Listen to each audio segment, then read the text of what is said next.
So we can say, unmute yourself, Wai-Ching. Wai-Ching, say hello to Chef D and Kiran Robinson, our producer from Luxembourg.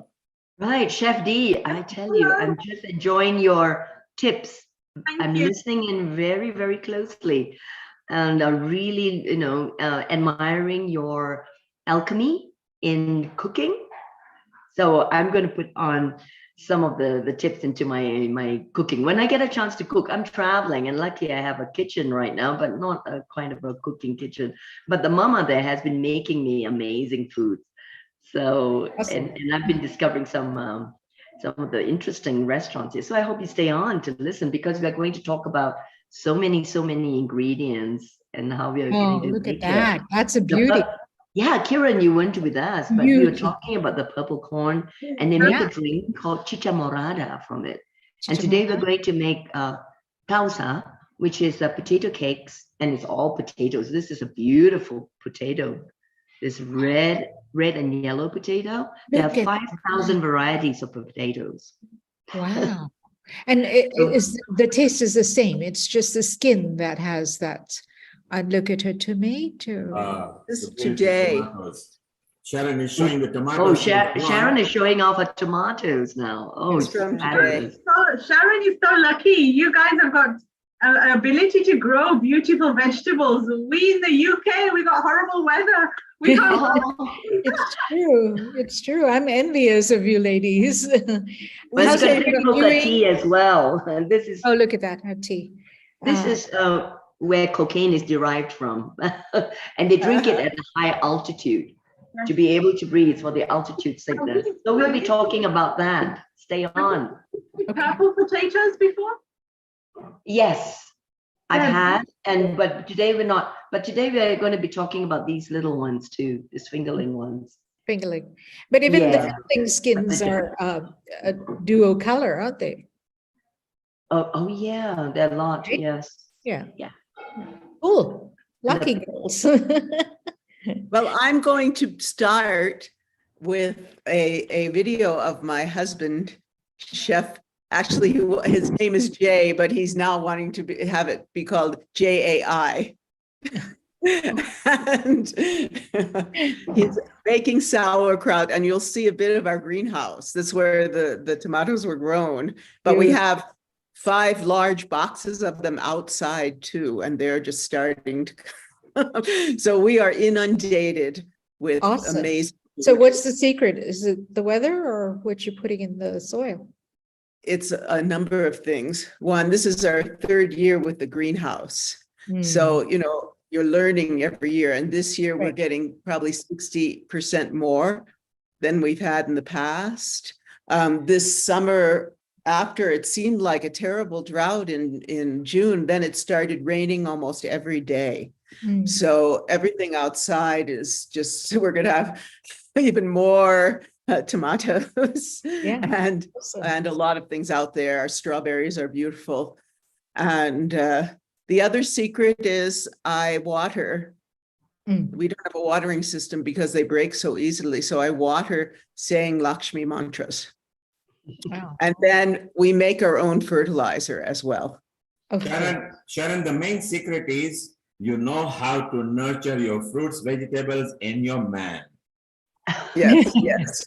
Well, Wai-Ching is going to be here in about a month, and then we're going to have some wonderful shows for you. Oh, that's Sharon, Yeah, we're going to be cooking together. Sharon, let us share that video first, because then you got other videos of Wai-Ching as well. After your video, we go back to Chef D to see the final product, okay? Yes. Yeah, so we share the video. Chef D, you carry on bringing that luscious, delicious meal that you are planning. Kiran, you can wait and maybe give a comment if you're okay. I'm sure in Luxembourg, it's your dinner time. Up in Peru and America, it's just coming from morning to lunchtime for Wai-Ching and early morning for Sharon. Yeah. This is where I live, by the way, where we live. This is a view from our house. So here we go.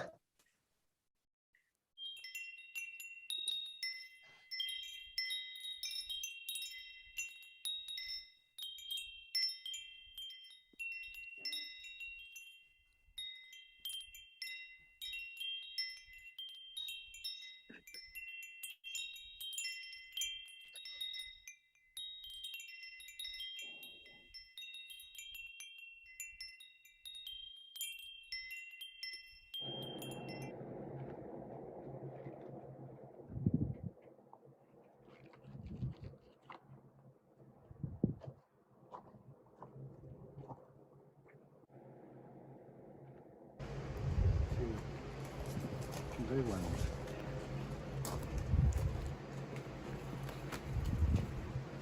Full of water.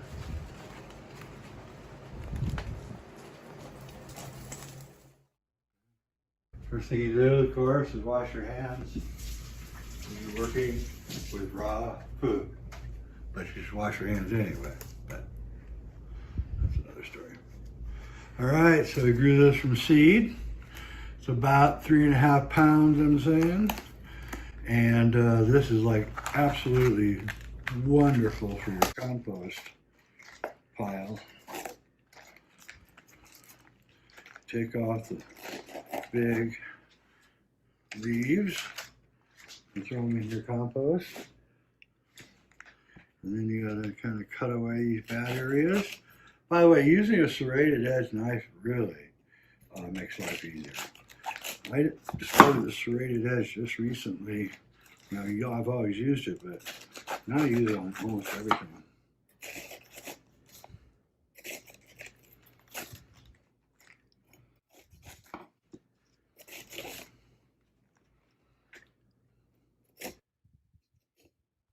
Okay, a little bit left here. Then we need a regular knife to core it. So you want to core it.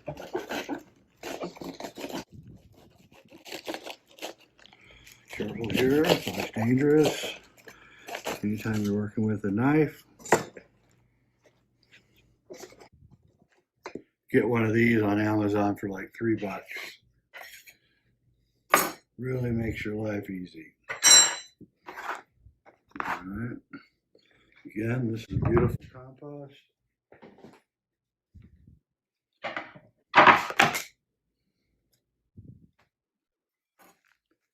All the scrappings off. You want to get it mixed in. So the point of what we're doing is we're going to take these mason jars and we're going to make sauerkraut.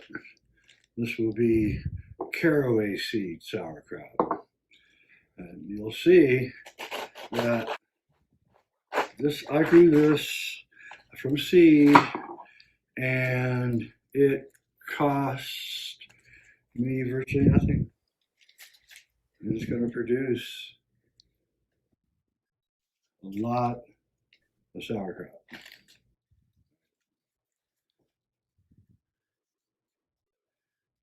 What I'm going to do is I'm going to cut this way. This is where the serrated edge knife really comes in handy. You saw it, use it as a saw, and cut your thing in half. Then you could also put this in a food processor, I guess. The German half of me, it takes the front to that, so my ancestors probably did it just like I'm doing it. You don't want these cores in there. Here's another one, you don't want those in there. You only want the nice soft meat, crisp meat. All right, so that is the first cut. Get some of the bigger pieces out of here. Like I say, it makes great compost.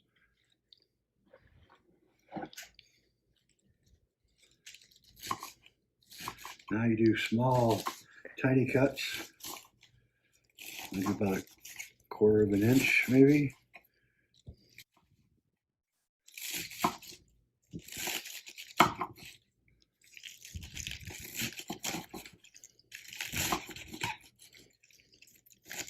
What you're trying to do is you're trying to make everything the same size. You're never going to achieve that, but that's your goal.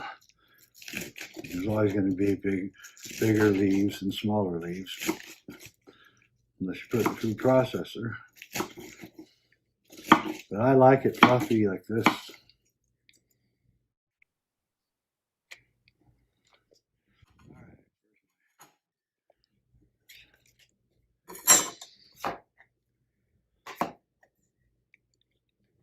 These leaves are a little bit too big, but we're going to do another round. This time, we're going to use a rolling edge knife. That's the knife that you do this movement with.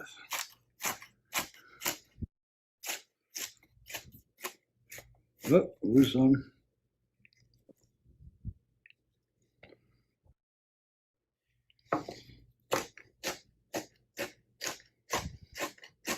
Knowing how to use your knife makes your life a lot easier. There's a reason they put a curve on it.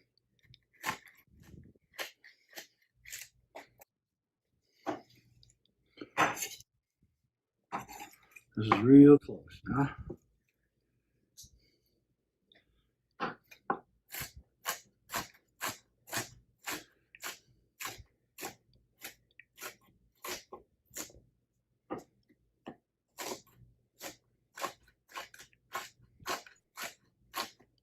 Super hot here today.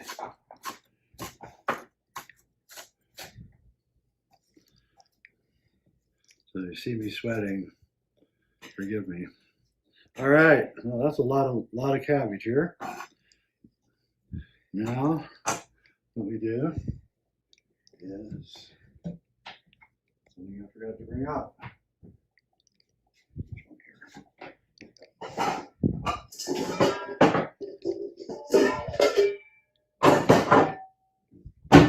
Your bowl.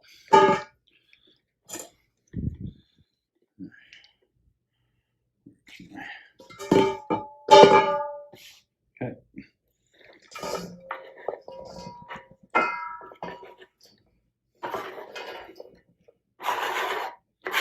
All right. So now I've got about, I say 2.5 pounds. You want to take your salt, which is the magic ingredient. It draws out all the moisture and causes the fermentation. So I do 1.5 per 2 pounds. So I'll do 2 since this is 2 pounds. Sprinkle it over the top. Yes.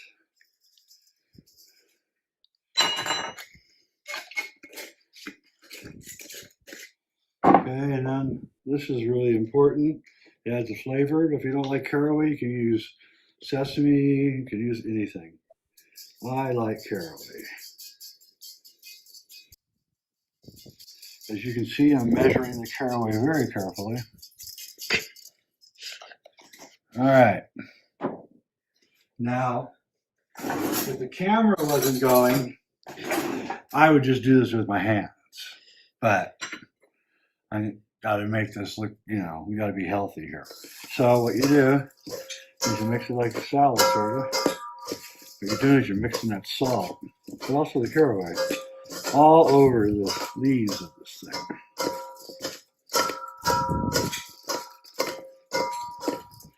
This is the secret process. You know what? I totally screwed up. Only did half the cabbage. I still have the other half to do.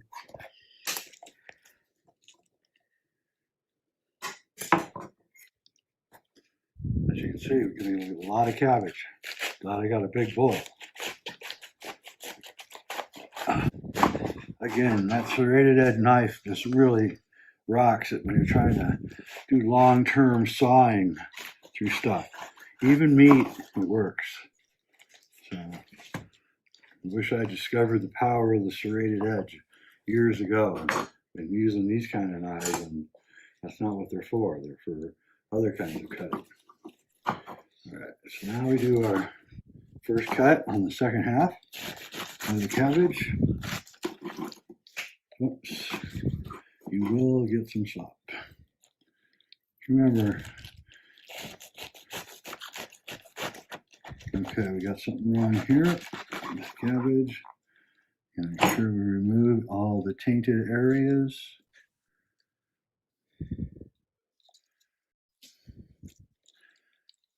This is the core anyway, you don't want it. All right. One more tainted area here, we want to get rid of it. Whew, it's hot here today. This has got core material in it, you don't want it. All right, so it looks like we got this cabbage just in time. It's starting to go bad.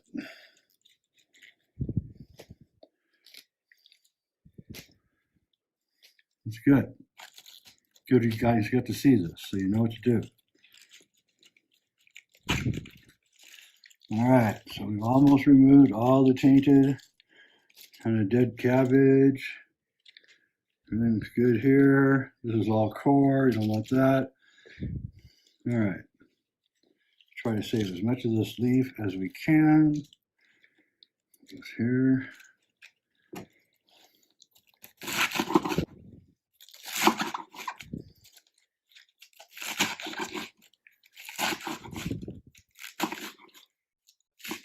All right, so that's first cut.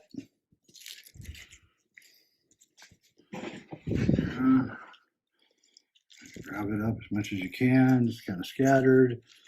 Like I say, you're going to do another 2 cuts, so don't worry.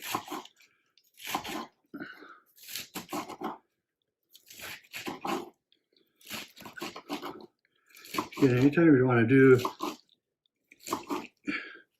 anything that involves kind of a sawing process, you got to use your serrated edge. As you can see, this one cabbage is going to produce a lot. And I got another one. I got 10 more, or no, 12 more, I think, coming. Maybe more than that, actually. All right. Do your row cut.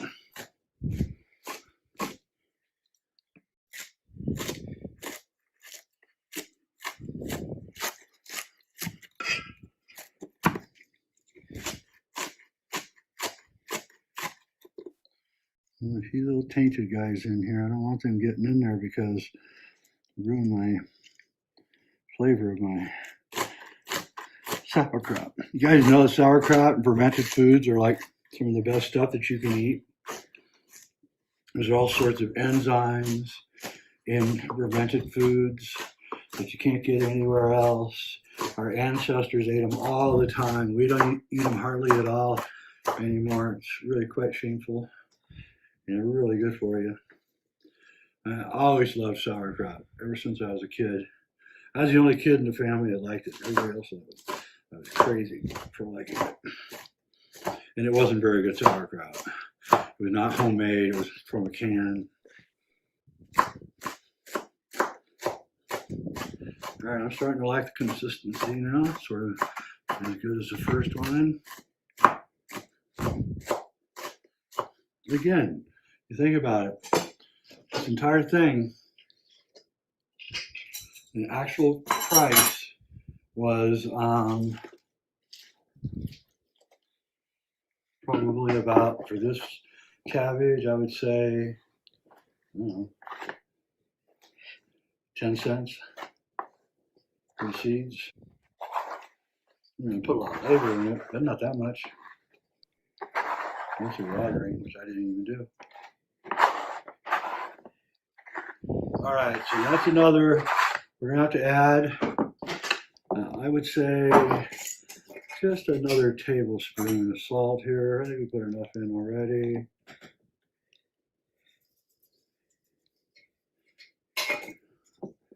And again, our scientific application of the deadly caraway seeds. It's not really deadly, it's wonderful.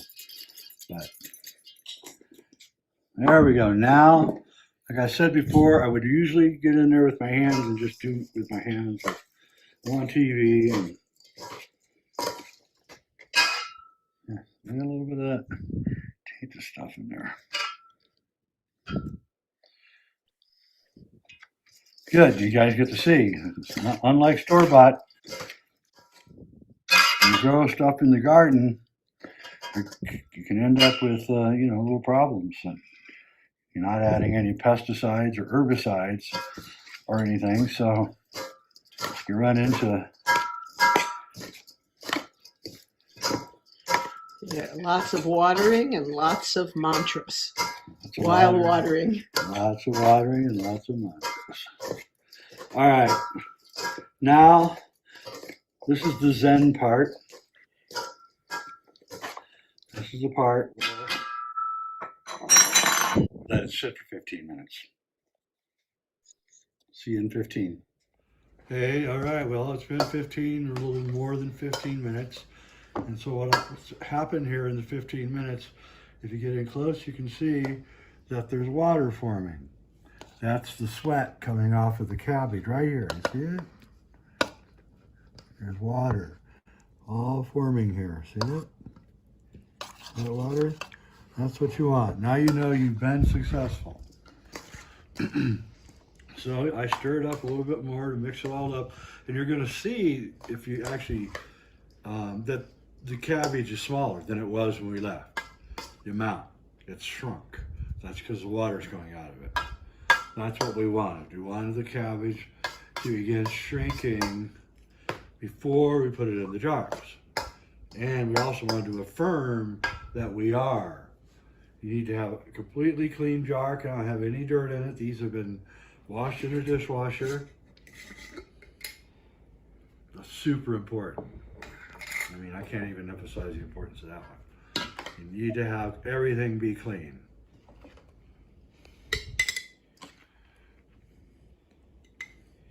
This is so simple.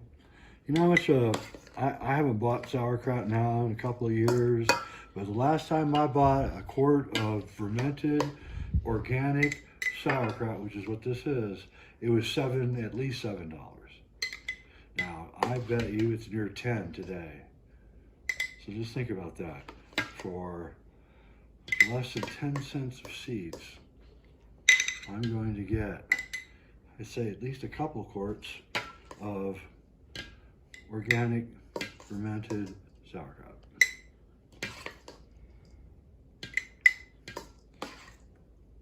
You should eat this stuff every day if you can. What you want to do is press it down.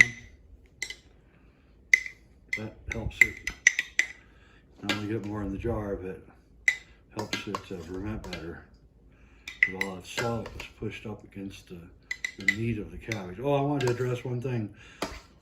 Because these are grown in a greenhouse, and because I strip off all the outer layers of leaf at the beginning, I don't feel I have to clean the inside of the cabbage. It's never been exposed to the air or anything like that, open air.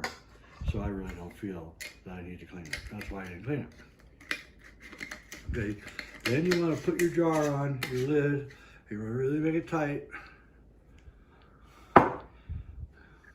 Come back in 6 weeks. It looks like I'll be able to get just 2 quarts here.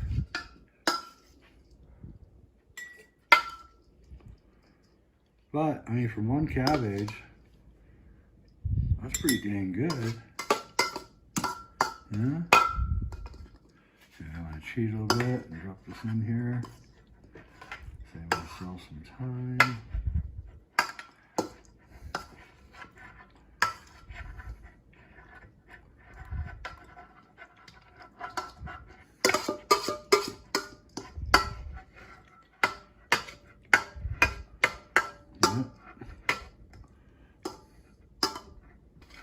All right, so as you saw when I cut the cabbage, I have 2. So I'm left with this little bit, which I'll scrape out and put the rest in here. But once I press this down, so I really came up with 1.5 jars. So I'll take that other cabbage and fill that up with the rest of the jar. So you'll see that from these 2 cabbages, I'm going to get at least 3 quarts of sauerkraut, like I said, for less than 10 cents. That's how much it cost me. So don't let them tell you that there's like starvation and hunger. There is that, but we can fight back against it by just working. It just didn't take that much work, to be honest with you. You know, it really didn't. And it sort of just grew itself. We had to water it, had to fertilize it, but other than that, we just planted the seeds in the ground, and I believe this would be in April 1st around, and here we are, and July 21st, first month of summer is now gone, and we're pulling it all out of the ground. So it took all of April, all of May, and all of June, and then the first couple of weeks of July, 3.5 months to grow mammoth, almost basketball-sized cabbages from seed. So you can do it too. Don't ever let them say you can't. Before we go, tell us about these tomatoes. Same thing here. This is really our second batch of tomatoes. You can see there's no flaws in them. They're perfectly flawless. Again, we grew these from seeds, and we strung them from string from things that are hanging, and they grew vertical. And it was really a new kind of experiment that's really working out pretty good for us this year. But the tomatoes are really about learning. I mean, we started this garden in 2019, and it's 2022. So 2019, 2020, 2021. So it took us 3 years to really figure out how you grow things. Now we're growing gigantic cabbages, we're growing flawless tomatoes, and so you got to start. That's the whole thing. You got to start, because the learning curve, while not steep, it's still going to take you a while before you're actually growing enough food that you can feed family. So, and we're doing it this year. I would say we're at a 60% yield this year over last. And that's because we just learned from all of our mistakes. I'm starting on the second one, cabbage that we grew, and I just wanted to show you this guy is ginormous. We thought our dog was big. I mean, look at these leaves. And I'm not going to use these. These are going in the compost, but look at this. Look at this. Look at this leaf here. You can use it for a plate. Look at this. Don't they use leaves for plates in tropical countries? I'm Like banana completely blown leaves. away by how much we grew here. I'm not even to the head of the cabbage either. This is just a protective outside layer of leaves, and what it's going to be 10 pounds of leaves almost. But like I said, you can't get anything better for your compost than this. This is like gold. All right, and there you go. Down to. That's why I feel I don't have to water, because I've taken all these exterior leaves off, and now I've got the cabbage ready to go. Look at that, solid. You can lift weights with it. Oh, she did it for a second.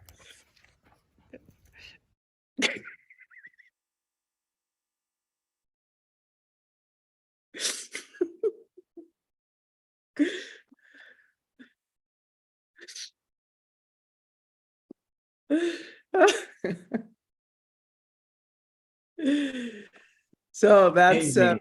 Sharon, amazing the size of the leaves. As you say, they can be used as plates. Jay said that he's going to use it as a compost, which is very beautiful. But it's amazing the size of leaves. It was very exciting. oh yes, yes. Well, it's a lot. Believe me, it takes a lot of time and energy to do this, and a lot of love. And Let's it's just the two of us doing. Maybe next time I'll show the latest of the whole garden itself, with 15 raised beds outside, and then about 10 inside the greenhouse.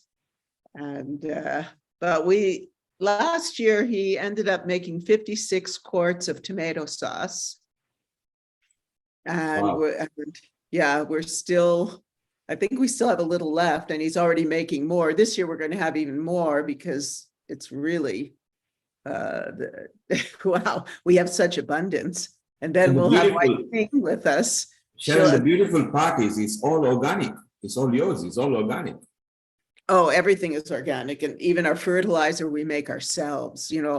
There's lots of issues these days with fertilizer and all kinds with food, but we're creating abundance here. And also in Crestone, we'll be able to barter with other people Yes. who grow grow other things. We have a community garden as well. So people here have been very aware. I think they moved out here not only for the spiritual communities that are here. We have 33 different spiritual communities and a beautiful Lakshmi temple. But they came because they felt like something was going to happen in the world like this, and they wanted to be in a place where they could grow their own food and have neighbors who would think like they do and care about the earth, care about the environment, and care about each other. Simply amazing. I think it's fantastic.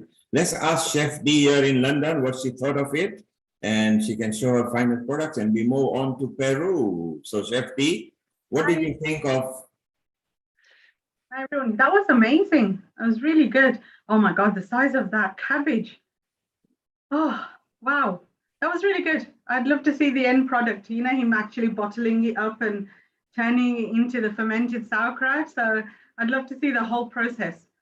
That'd be well, when we take it out, well, we still actually are eating some from last year. I think we have a last jar. Yeah. And it's so good for. Yeah, anything else to it? Any more carrots, radish, anything else? No, we like it that way. Just cabbage.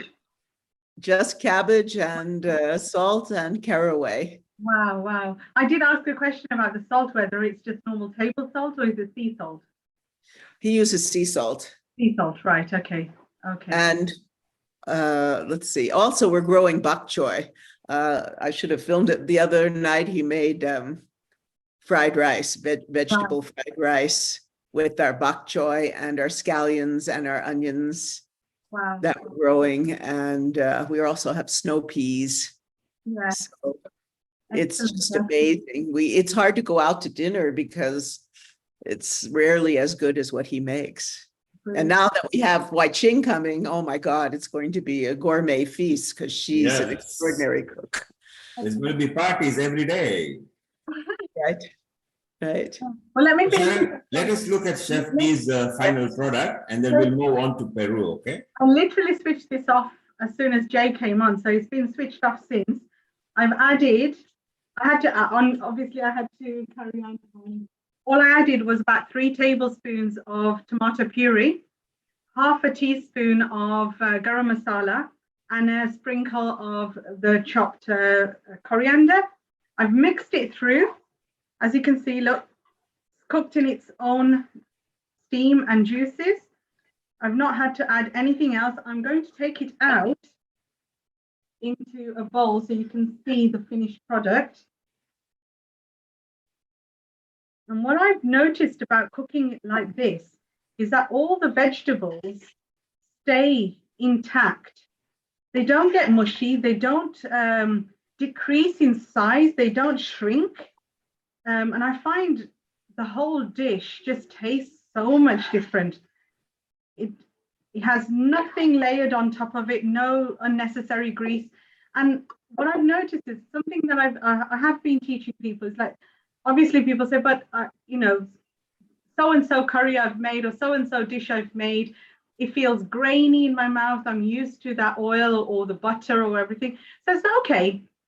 If that's how you want it, you're not diabetic and you're not eating because you've got a, you know, heart condition or something, and you can, you know, have that kind of fat element in your body.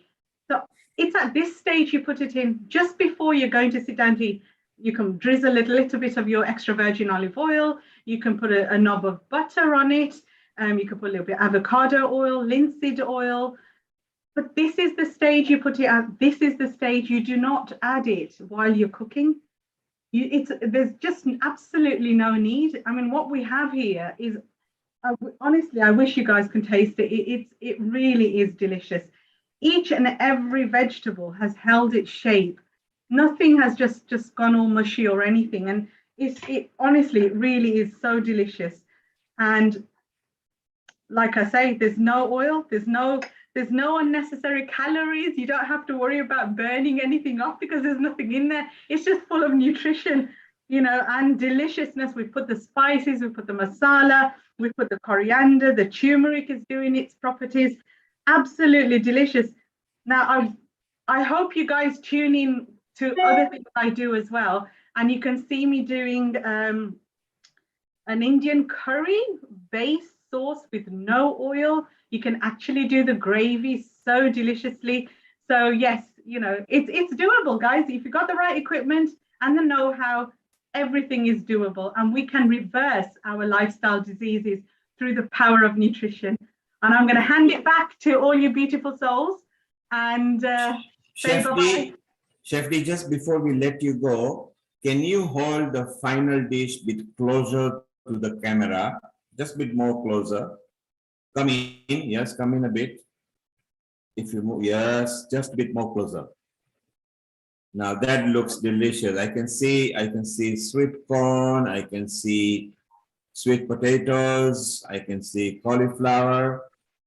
Just amazing. And nothing is crushed, nothing is mashed. No, it's all in its own shape. Nothing has shrunk. You know, even sweet potato, you can cut into it and eat it, and nothing is raw. Everything has been cooked between 86 and 100 degrees.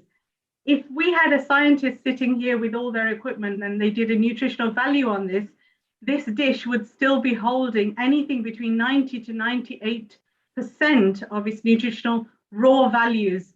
So it's cooked food, but it's got literally 5% less than raw. So imagine that, and it's got no toxins, nothing leached into my food. Everything is cooked in 316 titanium. Absolutely delicious, and absolutely, I just can't praise this style of cooking enough. I just wish it came in my life a lot earlier, you know, and I wish I could have helped my sister through the power of nutrition. But my journey now is to help as many other people as I possibly can. So, Chef D, let's remind the audience that the titanium material is the same material that is used in medical science and the hospital. right, yeah, yes. So it is the highest, safest material that one can use for cooking. Absolutely, so safest material, and you can't really buy equipment with it made from this. So obviously it's a specialist company making specialist cooking equipment. If you guys want to know more about it, drop me a message, get onto my socials, and we can talk more about it. You can learn how to cook with it in your own homes as well. And you know what? It helps. Every little bit helps, you know. Our well-being and our health isn't one thing. We have to create a collective amount of stuff to repair and reverse our lifestyle diseases. No one thing is going to help. And we've got such a plethora and an array of amazing professionals on this group globally with so much knowledge and information. And imagine putting all that together on this platform. And so many people are learning so much amazing stuff. It's just phenomenal. I'm so happy to be a part of this family. And thank you so much for having me.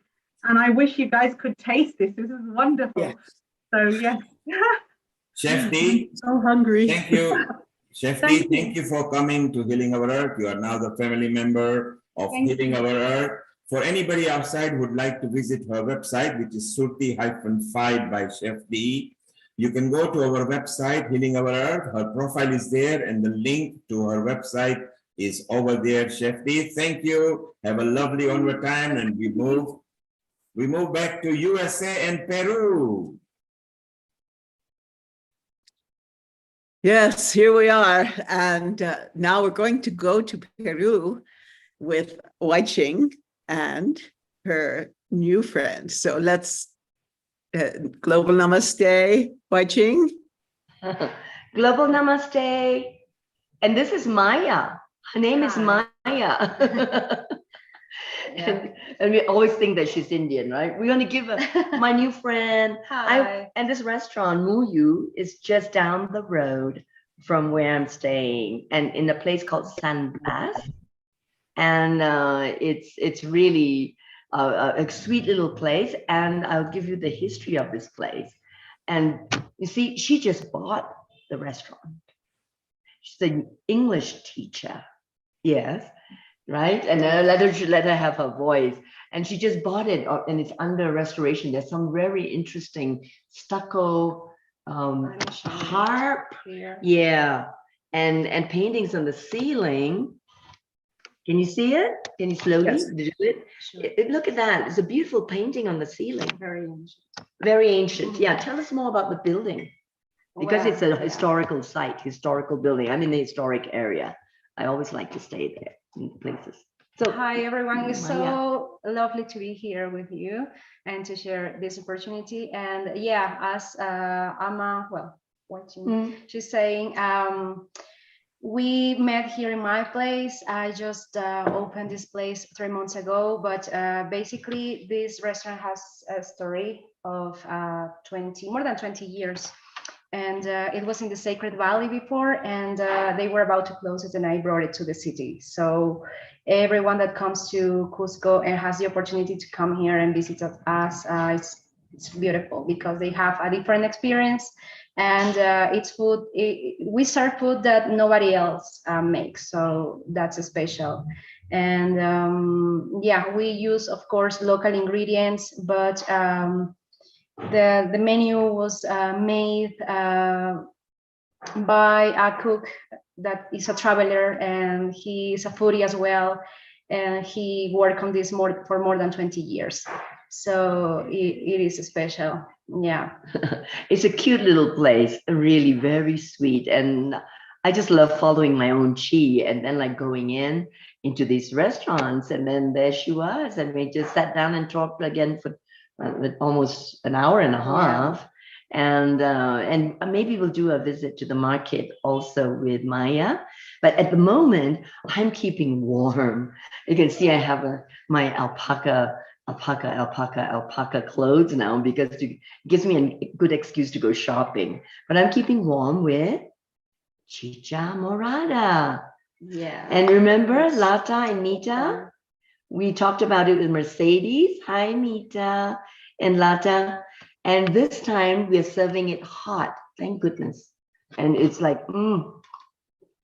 Euphemia, the chef, she makes it with a little bit more lemon, so it's more tart than the one Mercedes had, which was with a little bit more pineapple, membrillo, and apple juice. So this one has more of a lemon, lime, and pineapple peel. Pineapple peel. Yeah, with that's cinnamon right. as well. With cinnamon, and also to go with that, I was starting with the coca tea.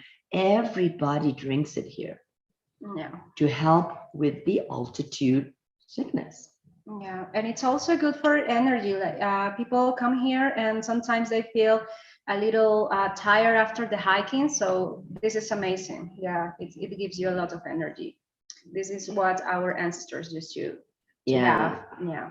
And this is where cocaine is derived from, by the way, boys and girls. So there's a Coca Museum in San Blas, where we are, San Blas. And it's fascinating because they show the extraction and how it's exported. And actually they show a part where there were people like bummed out on the streets and all the celebrities who've died from cocaine overdose. So this is ancient medicine, everyone. It's ancient medicine that has not been respected, right? That has been abused in the modern world, where it's extracted, it's been refined, made into a powder, and there's so much pain and suffering around it. So why can't we just go back to ancient medicines? That's what we're interested in. That's why we're talking about foods, right? And eating from the land and getting the nutrition from the earth and really respecting the earth. And this is where we need to go back, right? Everyone, healing our earth. And so they do this in a very, very sacred way. So John was going to come on, but he's my new tour guide. We're going on some sacred sites, but he's on a tour. He had a gig, and usually in all the ceremonies, they take 3, right? Yeah. They pick the best. And yesterday, that's right. He told me that they pick the best of the coca, and how they do that is they throw it in the air to the celestial spirits, and they let it come land to Pachamama, to Mother Earth, and they pick the 3 best, and this is the offering. And they have it in the art and statues, paintings. And I also saw in the Coca Museum the Madre, the Virgin, the Madonna of the Coca. So the Catholic religion has been overlaid with the Pachamama concept of Mother Earth. And it's so beautiful. I should have shown, I mean, I can show you the next time, the Coca. And there's Coca toffee, Coca candy, Coca gummies, and another good excuse to have a little bit Coca of oil candy. as well. Coca oil, that's For right. massage. For massage. Yes, it's a pain reliever like cannabinoids, right? And I saw there were even patches for aches and pains after hiking. So this is what the hikers and medicine people, they're called pacos or curanderos. They don't like being called shamans, by the way. So that seems to be a Western derivative. And so here, drinking coca, and it's a stimulant, so one does not, it's not encouraged, right, before bedtime. But I'm just enjoying the flavor. It's very green, tastes almost like green tea. Yeah, I would say that. It tastes like leaves, and you call leaves like hojas de coca. Wonderful. It's everywhere, and all the restaurants, and it tastes really good, and it's really soothing. So I had this from when I have my cough, and it was really soothing. Yeah. This with honey and lime is also good. Like that's what we usually have for respiratory conditions. Yeah. Well, you know, for me, actually, I'm not that good with lime and honey. I have sensitivity. Yeah. So I test with Applied Kinesiology. So, you know, having it plain is really nice. And sometimes it's mixed with the Andean mint, right? Right. And it's called muña, which is also very tasty. So we want to give veneration to the coca, and we want to leave it here for Pachamama while you present the other ingredients. Okay, so today I wanted to present this wonderful tuber that is from the Andes.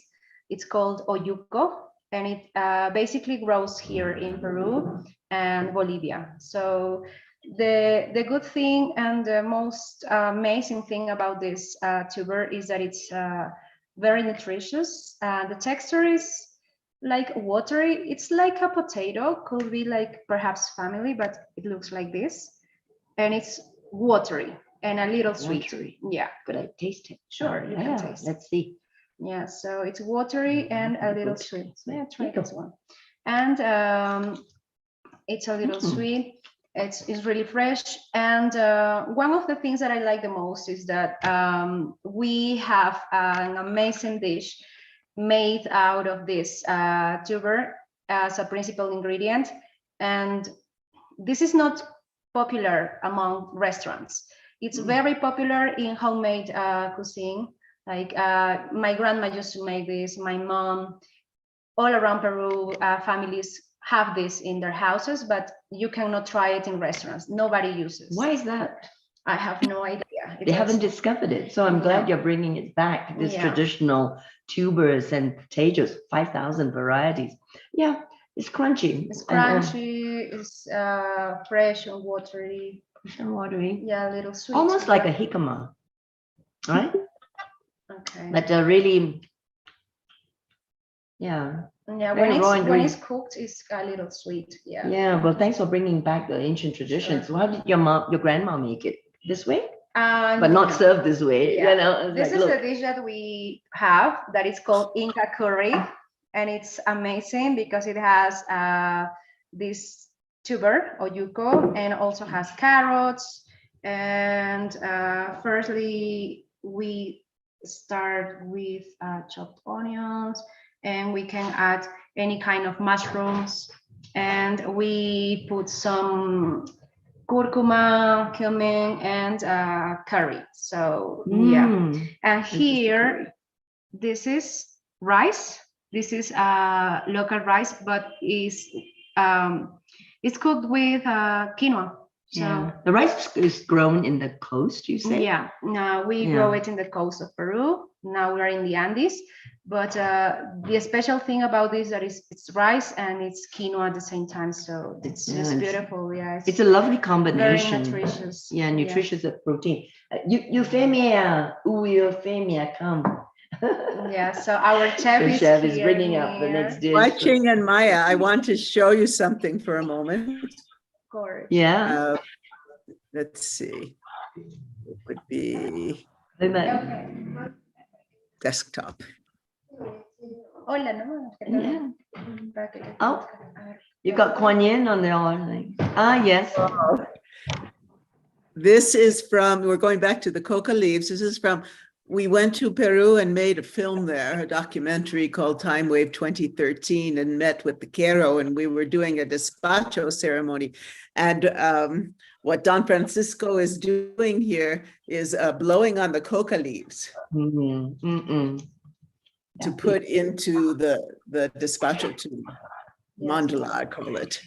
You put your intentions or your gratitude, and then you give it back to the ground, to the Pachamama. Yes. Yeah, so which is what we just did, a little prayer that's inserted, embedded in that. That's fabulous. And everybody, please watch this documentary. Sharon Rose created, how many years ago? 2008. 2008. And it's still relevant this time, more so than before, I think. I think so. Well, it was about the future. Yes. And it was prophecies and from all different traditions, even talking about the Kali Yuga and all the different ages according to the different alchemical traditions and the Mayan traditions, etc. And so relevant that I'm here in these ancient sites and ley lines. I'll be going to Machu Picchu next week. So we will report from there. I'll be on live with another program. I can send you all the information about the ancient sites and sightings and so on in Peru. So yeah, thanks, Sharon. And we have here, I want to introduce the chef. Yeah, she doesn't want to come. Yes. Please introduce her. This is Euphemia. This is our chef. She's a Cusqueña lady. She's been making this amazing food for 20 years, and she's a magician. She's really, yes. If you read our reviews, everybody loves her. Yeah, yeah. So she's a little shy, but she's grateful to be here in Peru. Yeah. From Mita, you're in London, are you? Yeah. Yes. Yeah. London, Londres, India, Estados Unidos. Yeah. Yeah. Yeah, so and there's Nalini. Hi. Also. Gracias. Muchas gracias. Let's see what else she made for us. And she just brought. Shall we taste this? I can't wait. Okay, of course. I haven't had breakfast or lunch. Come on. The good thing about this dish is that our visitors tell us how spicy they like. You know, I can eat any level of spicy. I don't mind because I'm Peruvian and I'm from the north. But some people come, well, they are Europeans. And yeah, this is really good. Yeah. You use a spice that's already made. It's very Indian tasting, actually. Yeah, because of the curry. Yeah. The curry. Yeah. So it's a beautiful dish. I love it. Very nice texture. Yeah. And with what do you call it again? Oyuco. Oyuco. Yeah. Oyuco. Yeah, Oyuco. Can you spell it for us? It's O-L-L-U-C-O. Double L is pronounced with a Y, right? Yeah, you know, like that. Oyuco. We'll probably see it in most of the restaurants now that you've started the trend. Yeah, I hope. Yeah, I hope not. We're the only ones that make this one, this dish, and the garnish is mint. Is this muña? No, it's not muña. Yeah, it's a muña. This is hierbabuena. I don't know. Hierbabuena, like good herb or something like that. The good hope. Yeah. Delicious. Yeah, this is. We'll warm it up and I'll have it for lunch probably. Yeah. Okay. And then, okay. That serves my greed. Let's go on to the next thing. Okay. So, You know how we are all in love with the purple corn and the chicha morada, and we had the last time we had the bread from Ecuador. You remember that from La Maria restaurant? That was the bread that was made. It's cooked just like bread. It was so delicious. Oh, and now we are going to present it.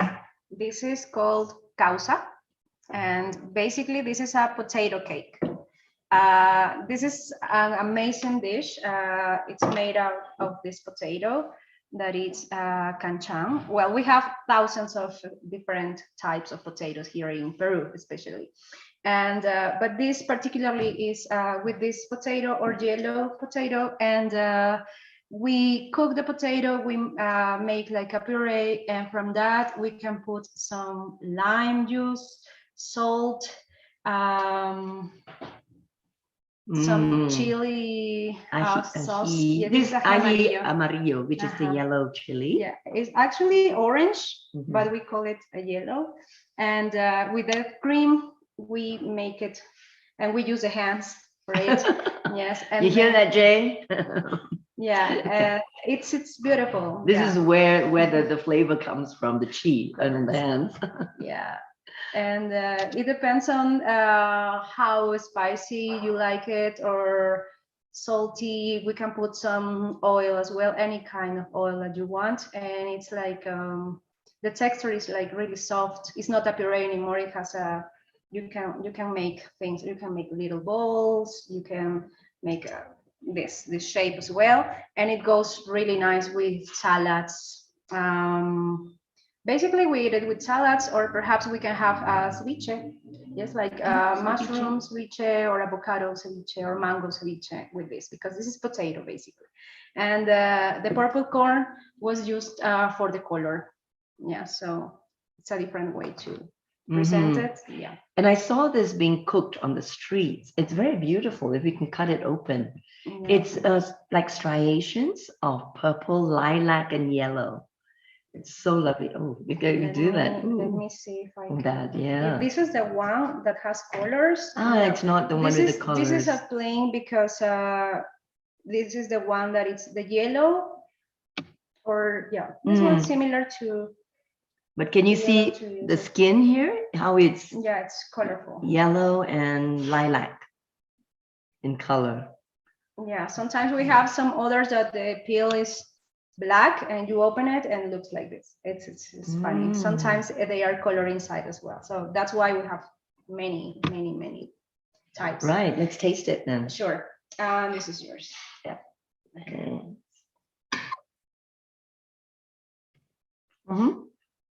No, it's savory, and I definitely get the lime. Yeah. So it's probably like a good accompaniment to any of the hot dishes, but it also lifts up, you know, because when we eat carbohydrates and like mashed potatoes, you don't expect a tart flavor. And this has it. Myra, can you bring it closer to the camera and keep it at the angle so we can see close look? Yeah, keep it at the angle. Beautiful, yes, we can see it very closely. Wonderful.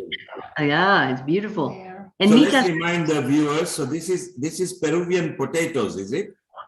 Yeah, Peruvian potato seasoned with salt, lime, some yellow chili cream, and for the color we use purple corn.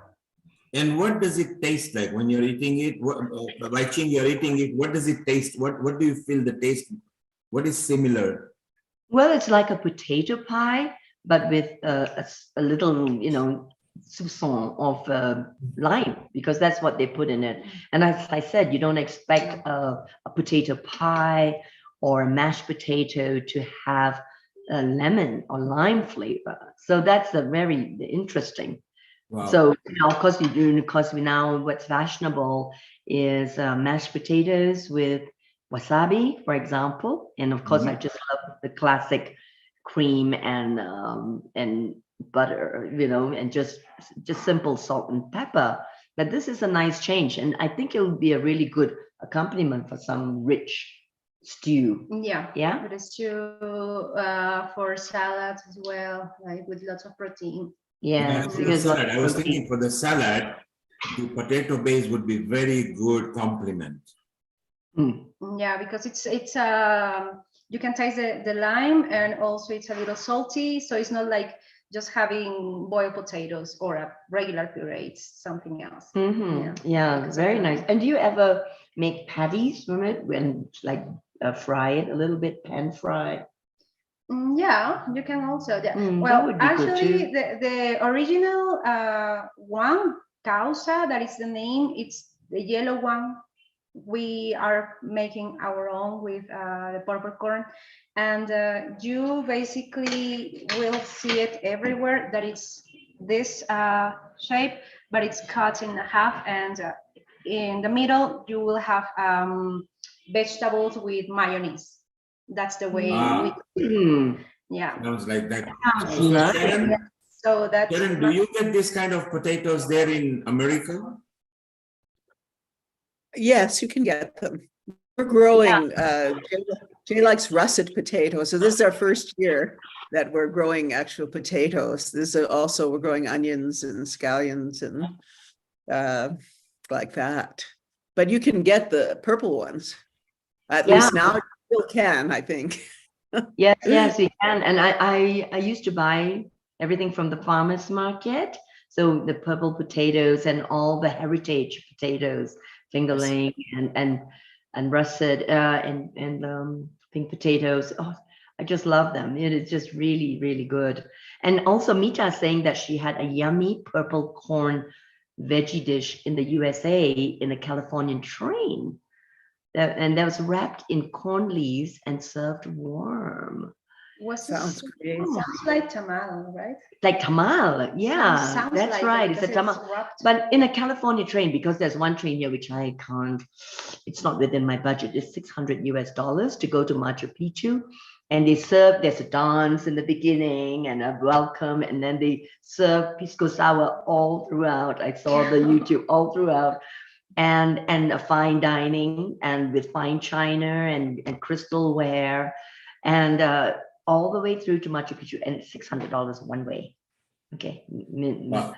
And I would love to go on it. It's called the Hiram Bingham. And give them a plug, even though they are not sponsoring me. But maybe they will now. So, and then the others are, there's also the other one is called the Vistadrome. I'll go on that. And that has an open ceiling on the train. It's about 3 hours, right? Yeah. Going there. So I'll just do some nice video and then the other one coming back. And then there's the other one that's local, but tourists are not allowed on that. So it's local and it's the cheapest one. So that would be fun. So I'll be staying at Agua Caliente. So we'll see what happens with that, right? Yeah. And what you Myra, what is the specialty of your restaurant? What dishes will be only akin to your restaurant? Okay, I have to say that this one, the Inka Curry, is one of the most popular. But at the same time, since this is a Thai Peruvian place, many people love our pad Thai. Okay. They love the pad Thai that the lady makes here. She's been making it for 20 years. And yeah, they try it and they say, yeah, it's like being there, or sometimes we've been told that it's better. We also have the Thai tea that is really nice. Yeah, I had a chai here, which was very good. Maybe we should ask her to make a Thai tea and the pad Thai. You could? Yeah, we can ask her to do that. So what do you call this coriander here? Culantro. It's culantro. Yeah. Similar. Yeah. Yeah. And Mita says that it's a purple corn tamale. Yeah. Yes, on the blue Pacific corn. Surfliner, Mita, I wanted to go on that experience too. Oh, I know, because I lived in San Francisco, right? That's like the experience on this one, on this train. It's like the great train experience is like the Orient Express in the world. Love trains as well. I used to travel from Singapore to Kuala Lumpur when I was a little girl. Would fall asleep immediately and love the nighttime, what do you call them? Coach, right? The coach train. It was just lovely. And there's something romantic about the being on the train. So we'll see. Okay, now on to you. What else are you going to? Well, I have a couple of desserts. We jump to desserts now. Yeah. So this is organic cacao, local cacao that we use from the Sacred Valley. And this is a cheesecake, chocolate cheesecake. Yeah, and this The is little gooseberry is golden running berry, around. yeah. Golden berry or gooseberry, and they call it uvia, Yeah, right? this is our Uvia. Yeah. cacao. I used to use Sacred. this quite a lot when I was catering in San Francisco Yeah. because it looks so pretty, you know, with the lanterns, like a little lantern. Heard you. This is like how we almost lost the chocolate. Okay, tell us about the chocolate and the base and the cream. Okay, for the base, we basically, I don't know if I can see it. Okay, there. Can you see it, everyone? Maybe a little Yeah, closer. To bring it at an angle. Keep it at an angle, Wai-Ching, Okay, without, Here. There, I think we got a good shot. Yeah. yes. Well, for the base, it's basically chocolate cookies that we use. We have our favorite, but this is what we get in the Sacred Valley as well. They are organic and they are locally made. Then we have the cacao, and we have the cheese that is vegan cheese that we bring it from the Sacred Valley. The Sacred Valley is amazing because it has all these organic places and little businesses that make them in a very natural way. And it's beautiful because they are like slightly growing and selling their products to local restaurants and yeah, and bigger places. Mhm. So Now, yeah. they just say, because I was staying in Pisac, Right. which is part of the Sacred Valley. And that's where Sharon was too, the Sacred Valley. And can you just say which are the regions that are considered the Sacred Valley? Yeah. Valley Sagrada? Of course, Is that yeah. right? Pisac is the closest that we have to Cusco, and this is where I usually go. It has a nice and large medium market of this product, so I go and get what I need there. It's sometimes it's difficult to believe that I cannot find my ingredients here in the city, and I have to go to the valley, to a small city, to get it there. So, but yeah, that's what is makes it special, I think. So Myra, you've got this very nice, luscious yellow topping on the chocolate. What is that made from? Okay, Yeah. we're coming to that. Very good, Neil. Ah, The- Lupuma. what is that? It's this is fruit that it's I don't know how to describe it. It's just very interesting because it's like creamy, you know. Let me show you. I hope you can see some. You can if you can't cut it in half like with your That's hands. My hands, you see, it's easy. very soft. Yeah, it's very soft. And when I Uh-huh. saw it in the market, I thought I should get an expert to ask Yeah. because they all look a little spoiled. Yeah. They all look like a little, mushy and then so. but Is it then- sweet? and Is it's it right. sweet? It is very sweet. Now is your chance to try it, but look at the texture when you put it like in a spoon. Yes, it's beautiful. Now the cream makes sense. Yeah. Yes, and also the first time I saw Lupuma, Lupuma. Yeah. Lupuma, it was in the natural health food stores in the US, and it was pulverized, powdered, whitened, and it's used as a sweetener, just like stevia. And it's low glycemic, and it tastes like sugar with no flavor like stevia. So it's more like xylitol. Okay. And- so you'll try it. Yes. And, Let's see. I'll try it. First bite. It's more like it's not that sweet. no. I was expecting really, Mhm. an overpowering sweetness, but This is but a it is beautiful- sweet.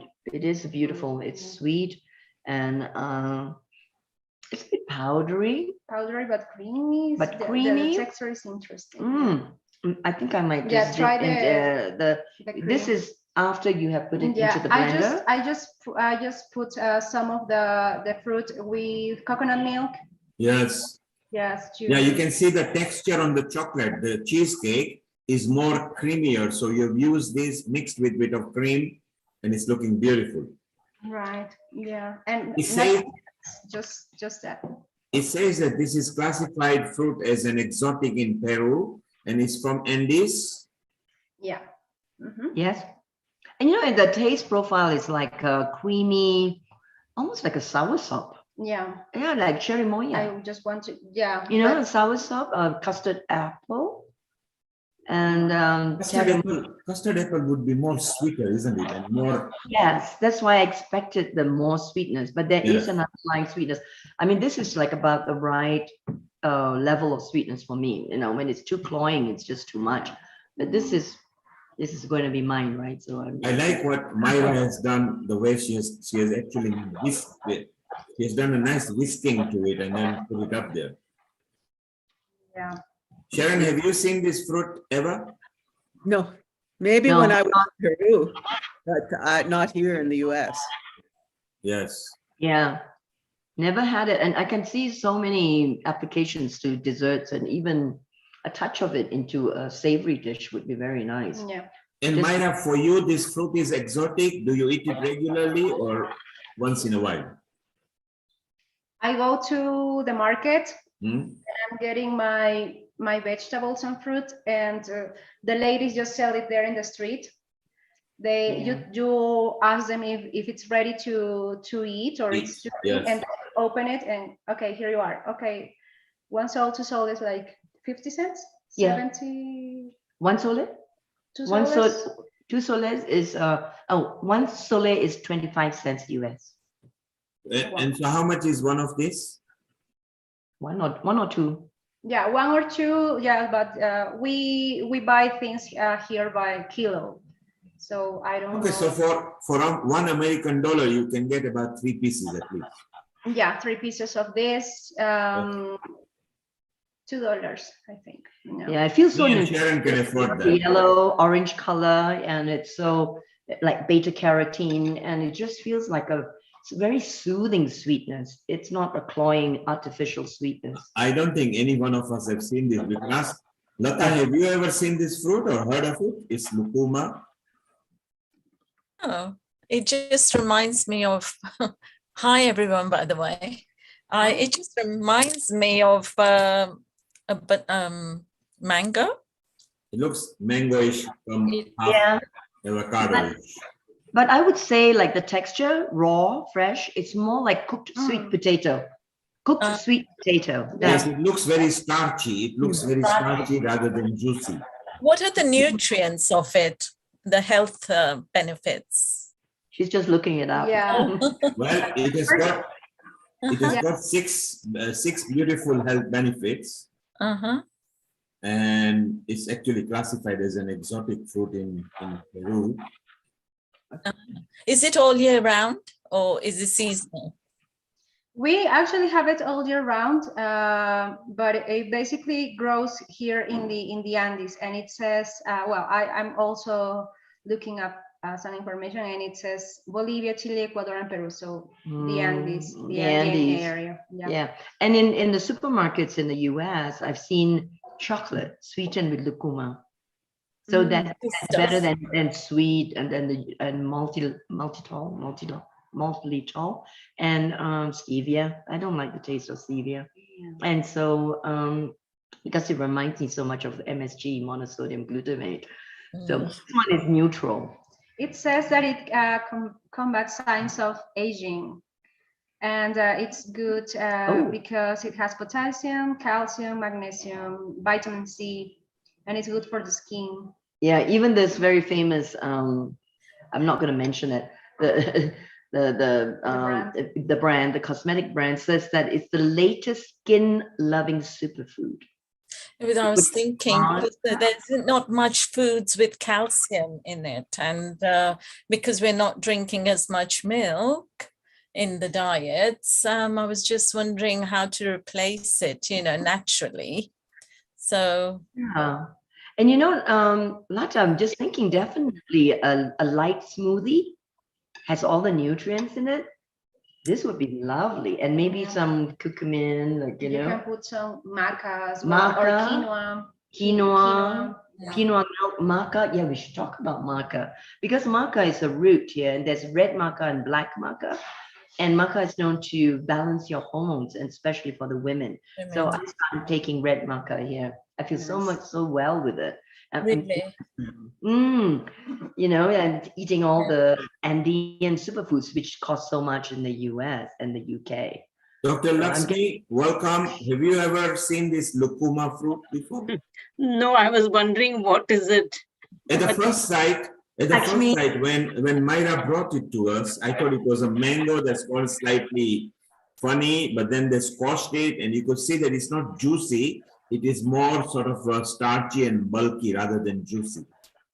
It was very much similar to a pumpkin, you know, which is yellow inside, and it is slightly sweetish sometimes. So it resembled a pumpkin. That's what I was thinking. Yes, it's more like cooked pumpkin, like cooked sweet potato. Absolutely. Because it's so soft. It's not because raw pumpkin is like crunchy, right? Let's ask Mita because she was in America. Mita, did you, when you visited America to your mom, did you ever visit any Peruvian restaurant and you ate this fruit? It's called Lupuma. I don't remember, you know, if it was part of some kind of ingredient of a dessert or so, I don't know. But is it like the Ecuadorian passion fruit? No. No, not at all. Yeah, passion fruit is very tart And sour. and sour and watery. This is dense. I mean, think cooked pumpkin. Yes, like Dr. Lakshmi has got it. Cooked pumpkin or cooked sweet potato. And now I'm ready to get into the chocolate part, another superfood. Yes, So tell us how does it taste? And Myra, you can tell us what you made it from. Gosh, I like this. You know what? I don't know what you use as a base, but it's chewy. It's like fudge. And what Everyone's have you used? Myra, you were holding a fruit or something. What was it you made it from? This is a cacao. Cacao, okay. Our cacao. Yes. Yes, we get it here in the tropical area near Cusco. Yeah. So is it plain chocolate? Plain chocolate? Dark chocolate, plain chocolate? Yeah. Just from the fruit. Yeah. Are there different types of cacaos then? Yes, this one seems very big. It's a big bin. Look at that. Actually, this is a small one. Yeah, it's a small one. You get them this big. So they come bigger than this? And have you had the fruit inside? It's white and it's very soft and it really is like soursop, that texture. Well, Wai-Ching, you are the lucky one in the restaurant enjoying. So we haven't. Me, Sharon, Lata, Lakshmi, Mita are all just mouth-watering over here. Well, it's working, Neil. It's working. We're really pleased for you and that your health is, you know. Oh, yes. Improved and Myra, is this a food you eat at home or is it a restaurant food only?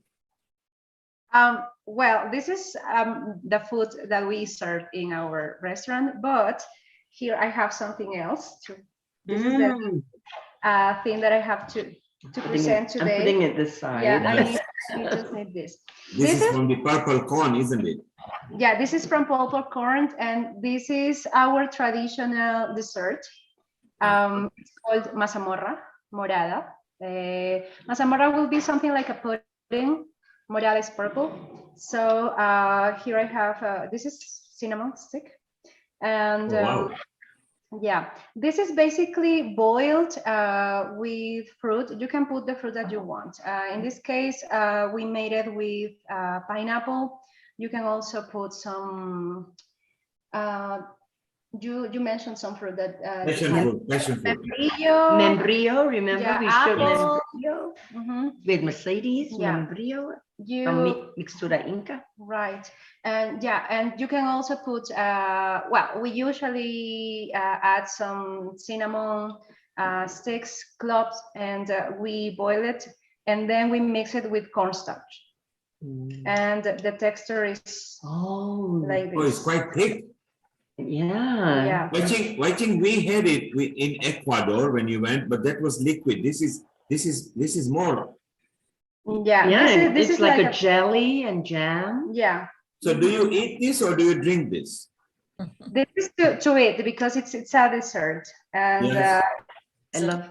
Yeah. And what does it taste? Is it spicy, sweet, or sweet?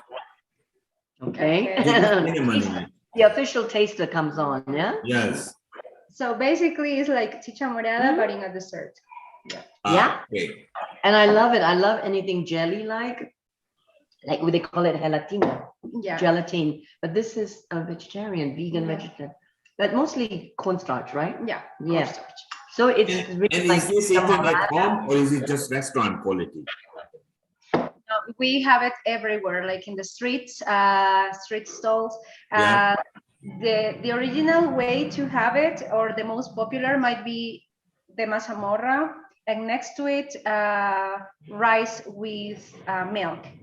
You know, like sweetened rice and milk.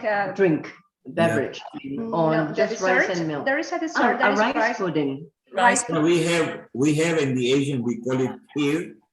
We do have that in the Gujarat state as called kheer. Yours is more slightly different, but it's still like a rice pudding. Mm. Exactly that. And on the rice pudding, we add some coconut. How do you Shreds. Yeah, you shreds? shred the coconut. fresh. Fresh, because you do get coconut water Yeah. on the streets as well, and Yeah. fresh coconuts. And Wai-Ching, Myra, is the street food safe to eat there? Sorry, is The this? street food, is it safe to eat? Yeah, of course. Yeah, Yeah. I've eaten on the streets around the world, starting with India when I was backpacking at 24. So I ate everything on the streets, and it's a matter of the microbiome, right? Keeping it healthy. Yeah. Especially the desserts. We have this, and we also have like a Peruvian donut that we call it. I love it. I should show that sometime. Yeah, of course. Picarones. Picarones. Yeah, it's made out of pumpkin and carrot, and they made it like in a donut and put it in the frying pan, and it's crispy and with some honey syrup. I think it's any kind of fruit syrup, they put it on top. Yeah, it was delicious. I walked down from my street, right? It's a San Blas historic town, so it's so juicy, and so things are happening here. So I walked down, there's lines of people outside this donut store, and there's two women just with a hot pan of oil, and they're making these donuts, but it's very flat. They pull it across about this size, and then frying it. And usually I don't like to try fried foods, but it's lines, really telling me something. Okay, I have to try a little bit. And I tried it, and I went like, this is amazing. And I felt really good for it because it's not made from flour. It's made from pumpkin flour and quinoa flour. So it's gluten-free. And it was crunchy and with a little bit of syrup. And it was just right and hot. And I had a hot munya spearmint just to wash down the oil. Of course. And it was really, really delicious. And the lines are still there. But this, like gelatin, I see people carrying like buckets, plastic buckets, and they separate it with cardboard sheets, and there'll be little cups of jelly. And you can just have that. And, and some of them, very, very nice. So Wai-Ching, very recently you came from Ecuador, where we featured, I think at least 3 times we went live visiting. What is the difference or similarity that you see between Ecuador and Peru from cuisine point of view? Potatoes and corn. It's ubiquitous everywhere, potatoes and corn. And I find that the Peruvians tend to salt their foods a little bit more, and sweet. It's very sweet. No, the desserts are very sweet, except for this chocolate one, which is amazing. I still would like. I love it. In Surrey, Amita is saying the nearest Peruvian restaurant is 20 miles away from me, and who sells picarones. Oh my goodness, you have to tell us how it is. But I do want to steal this recipe. If she can. It's so chewy, the base, so it's just more than chocolate. What else is here? Well, the chocolate and basically the chocolate. No, it's chewy. It's like fudge. It's chewy. It's the chocolate. There is, I don't know how. There is a powder that we use for bakery. Yes, there seems to be some sort of base to it, and therefore Yeah. you're finding it chewy. Carbonate of it. Yeah, but it's like it's a powder that you add to for desserts. So is it called cheesecake? Is it in Peru? It's called cheesecake? In Peru, sorry, pardon? Is it called a cheesecake? What do you call it in Peru?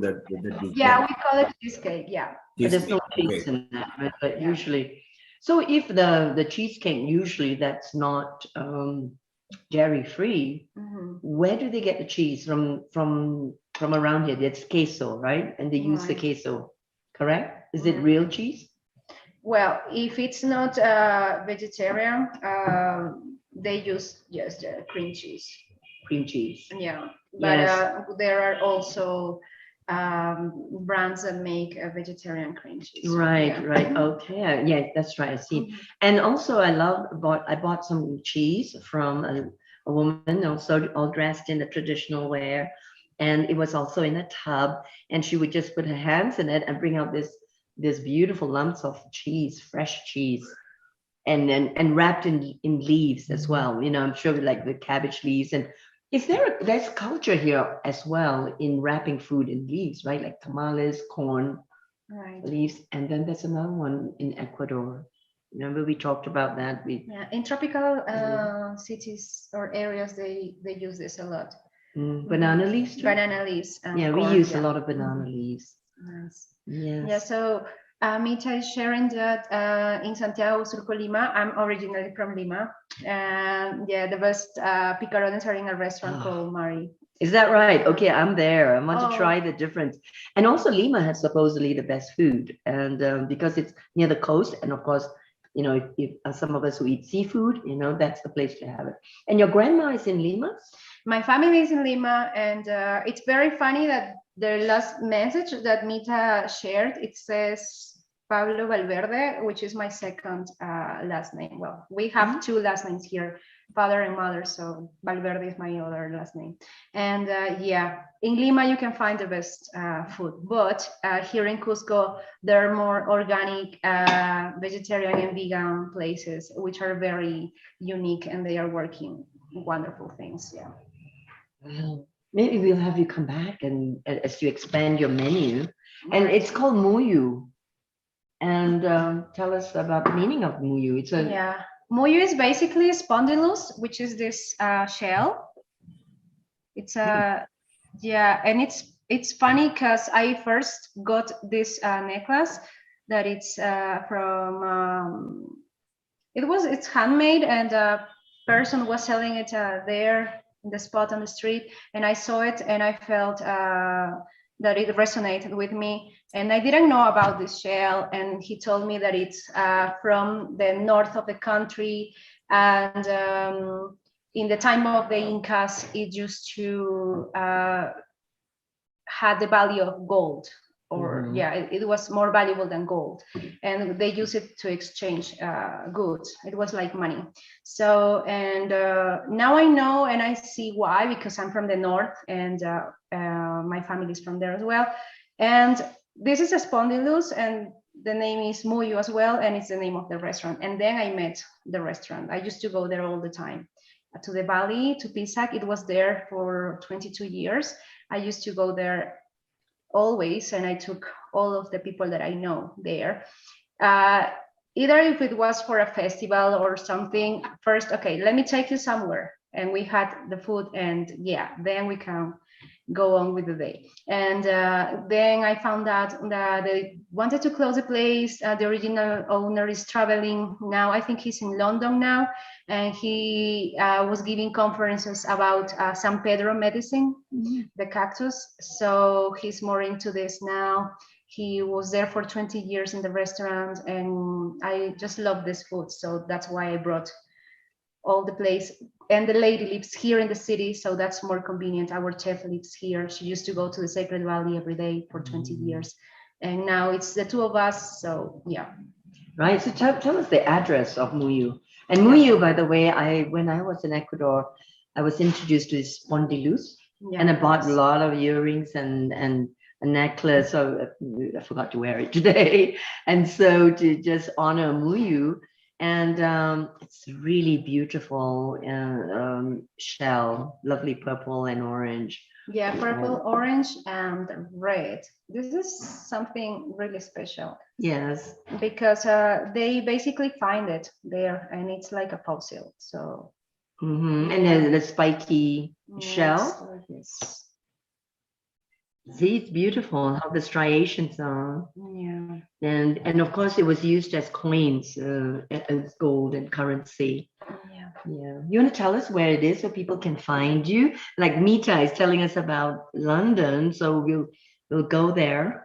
And let's see what time we have. And there's one watia, and this is Mercedes from last time invited me to, and we're cooking potatoes in a clay oven from the mud oven. So I don't know if you are ready to show that, but before that, definitely tell us where to go. Okay. On the street. Yeah. Okay. We are in San Blas area. That is the most beautiful area and neighborhood in Cusco because it's very traditional. The houses and the construction, basically the architecture is the same as it was many years ago. The colonial side, though, the Spanish side, not quite, because they took over the palaces and the homes of the Incans. Of course. Right? Yeah. So we are here in this area. This is why we're in an old building. It used to be a house. And yeah, it's San Blas neighborhood, and the street is Recoleta. Yes, Recoleta Street. Recoleta. Yeah, this is where we are. Yeah. So I think, shall we see the video for Mercedes? Yes, let's see. Sharon, you ready? And then you can stay. And maybe I've kept it ready as well, Sharon, or you can play it. Yeah. Any other questions we can ask? Maybe you can have you back on when you expand your menu. Right. It's fun. I love this chocolate cake. Oh yeah.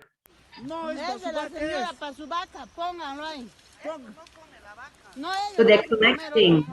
This is the land. This is Mercedes' land from Mitsura, remember?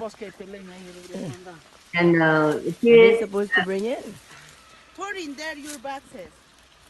And then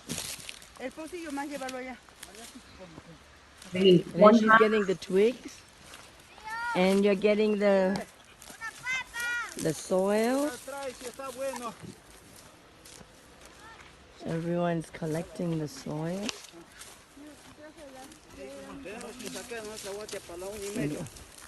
So this is done only twice a year, in July and August, twice in 2 months, when it's very dry, it's not naturally dry in the earth. Hello.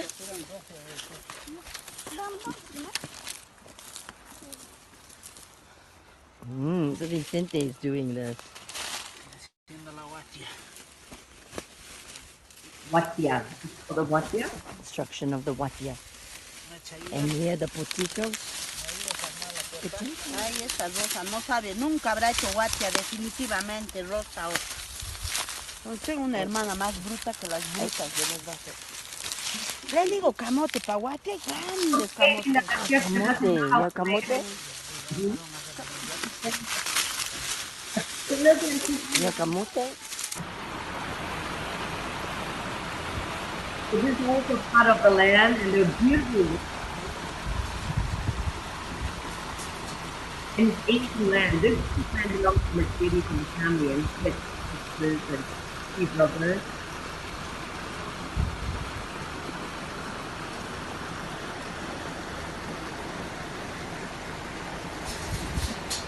Valley.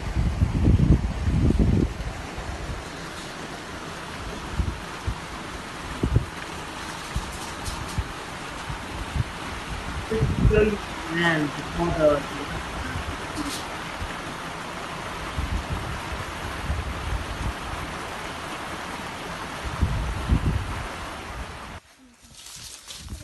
Okay, we go back to building the watia. And you can see families on the land, in different parts. And I was wondering what they were doing. And they were just baking potatoes, basically. Today? Okay, I want to take this. Excuse the camera work. No pee there, no? This doggy had been peeing on everywhere. Don't pee on the beans.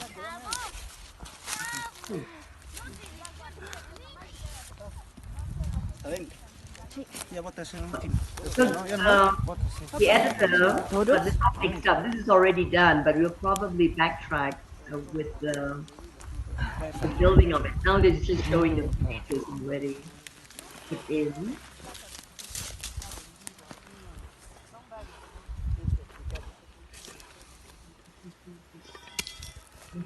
Oh.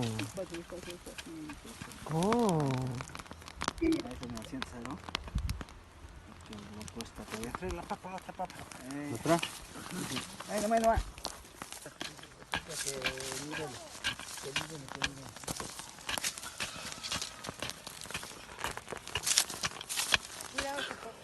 Ahí son.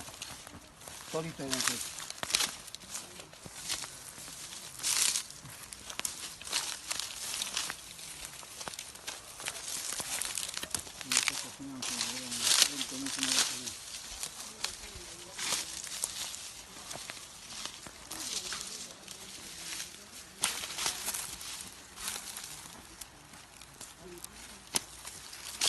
Sí, solo han traído 4 camotes.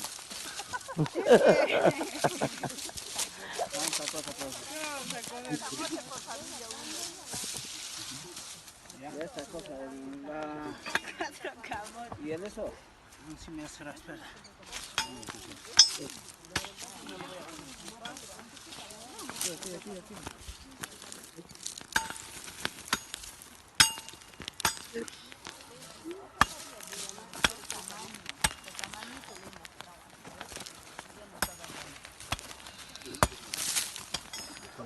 Pala patpan.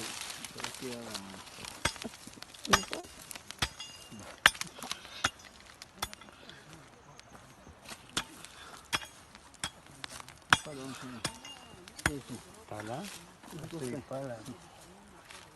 Escupiste el glutio encima de la papa. Así.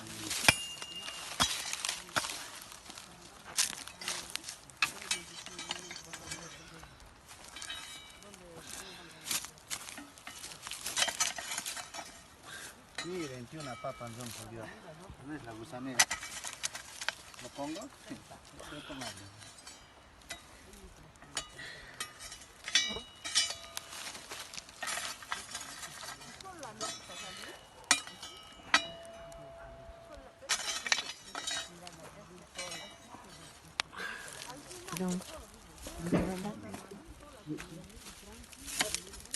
Papas.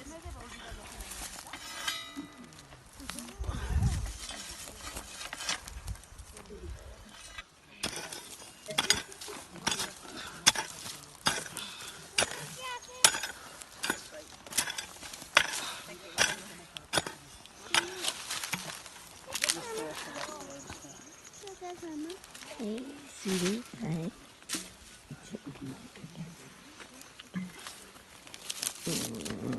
¿Qué hace Sama? Sí. ¿Qué hace Sama? It's in the video. Ellos son Abba, right?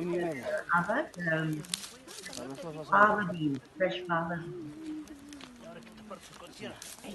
No pido nada.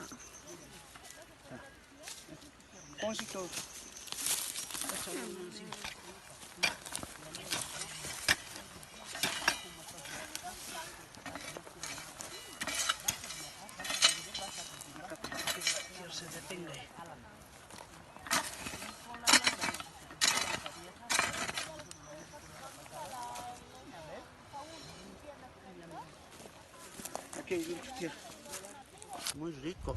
Muy rico. Muy comer. rico, come. La papas. La Nada, papas. te ayuda, dicen. La papas. Sí. Sí, sí, Muy sí. rico la papa.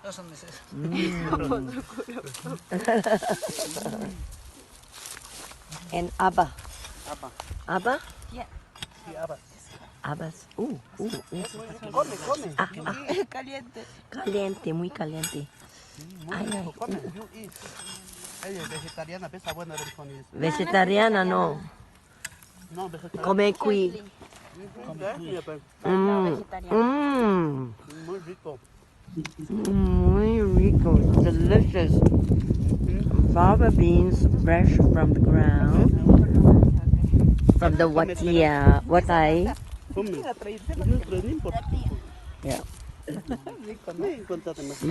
rico. Very smoky, really nice. Muy rico. And then with the skin? Turn this around.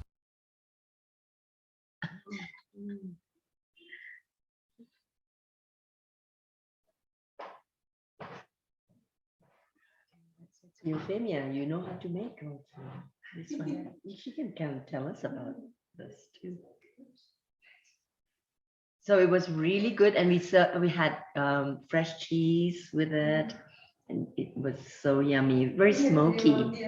And Mita is also saying that there's something, the clay oven, yes, in Gujarat. I know this is such an ancient tradition. There's another thing that's called pachamanca, and it's underground. If you notice this is not underground. It's on top of the ground, and the lumps of mud is just naturally already occurring because it's a dry season, July, August, dry but very cold.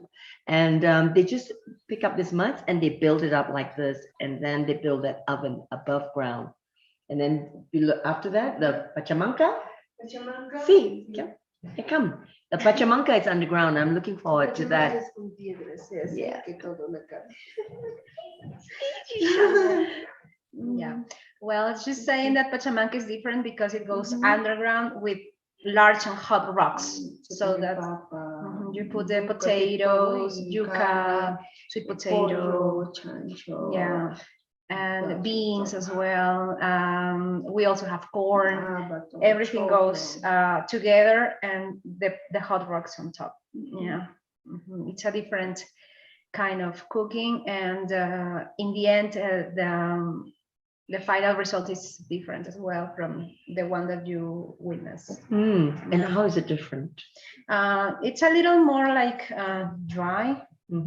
Yeah. Oh, a little dry. Okay. A little. There's some wonderful cultures like in Gujarat and in Hawaii. There's the luau as well, and the Native Americans, we put the salmon in it, the river trout and salmon.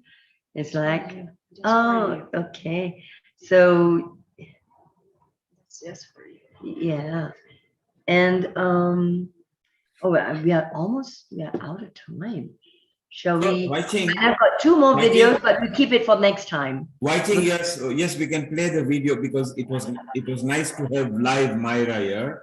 So Yes. what we will do? Yes, we'll it was play the video really some wonderful. other time. Keep a record. Manu can still keep it. Sharon, how about we have Wai-Ching doing a 5-minute meditation before we close?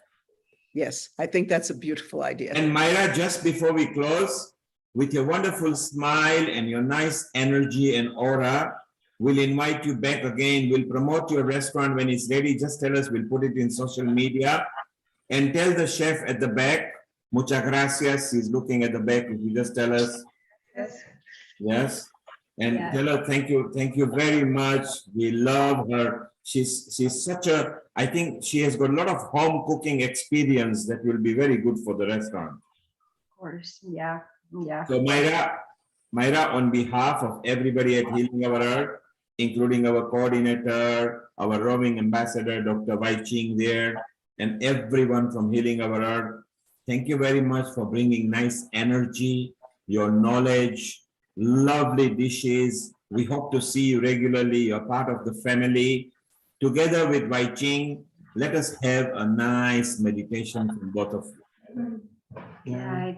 Thank you so much. I really appreciate it. And it has been a wonderful experience. Of course, I'm down for more. Thank you. We can go to Mercado and show you as well. Yes, we will do that. We'll take a live visit. Sharon does lovely photo shoots and video shoots. So we always enjoy the last couple of hours in America. We always gallivant into different places. We explore. we feel very close to you because you live on the line of equator, which is where I was born in Africa. So some of the dishes are almost similar. So we enjoy when Wai-Ching goes from different country to different country. Wai-Ching, close your eyes, take a deep breath, and lead us into a lovely gastronomical medication. Yes, and I want to dedicate this meditation to Pachamama, our Mother Earth. And thank you, Neil, for creating Healing Our Earth so we can all come together as souls and to exchange this beauty of honoring the beauty and the bounty of Mother Earth. So as we close our eyes and travel downwards into Pachamama, into Mother Earth, we take a deep breath and we breathe in the celestial beings that guide us. And I offer these 3 coca leaves in the tradition of the Andes to them and to the earth for the bounty. We give thanks, we are grateful. Breathing in down into our lungs, into our hearts, and expanding our hearts in this breath of life.